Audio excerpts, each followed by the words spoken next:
the 1857 revolt was centered on Delhi. The main aim of the mutineers was to put Bahadur Shah Zafar and the Mughal dynasty back in charge of India and to get rid of the alien intruders, the British.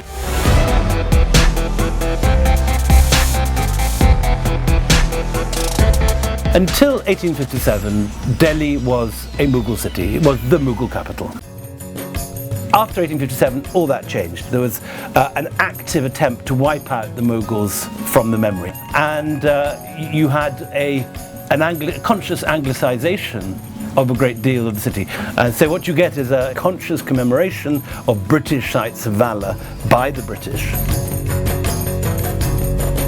The British main defensive position was up on the ridge, and in the course of September 1857 they advanced through the gutted ruins of their own bungalows in the civil lines, through Kotsiabad, till on the morning of September the 11th they made the final assault on Kashmiri Gate. And Kashmir Gate was the place where the greatest resistance took place. What happened was there was an eclipse, and many of the more superstitious Hindu sepoys took this as a sign it was all over, the end of a dynasty, and deserted their posts. And the British walked in after that as far as the Jama Masjid, where the next point of defence was.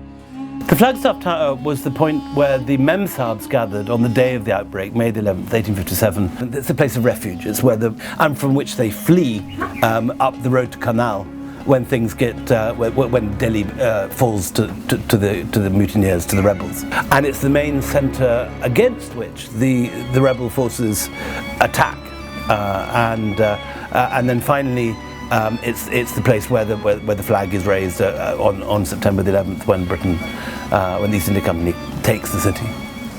This was one of the main places that the rebels wished to take, because it would have given them the ammunition and the artillery and the armaments they needed to evict the British from India, which they very nearly did. So what happens in the magazine was a crucial moment in the uprising. Had the uprising fallen into the hands of the rebels, it's quite possible that history could have been quite different. This was the place where the British commemorated their own valour and put up these slightly, to modernise, distasteful sort of like cricket statistics, native and British artillerymen, infantry, cavalry, wounded, killed. And I think greatly to the credit of independent India, rather than just destroying this memorial as many other countries might have done, there's just a very elegant little plaque saying that the men described in these inscriptions as rebels were great freedom fighters fighting for the freedom of India. So John Nicholson is one of these characters that the Victorians worshipped. To us, he appears like a complete imperial psychopath.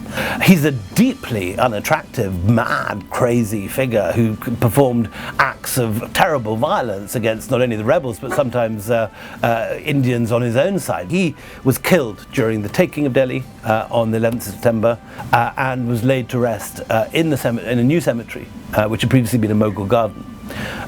To the north of Kashmiri Gate, and again during the Victorian period his grave became a major place of pilgrimage, and today is largely forgotten except by a few historians.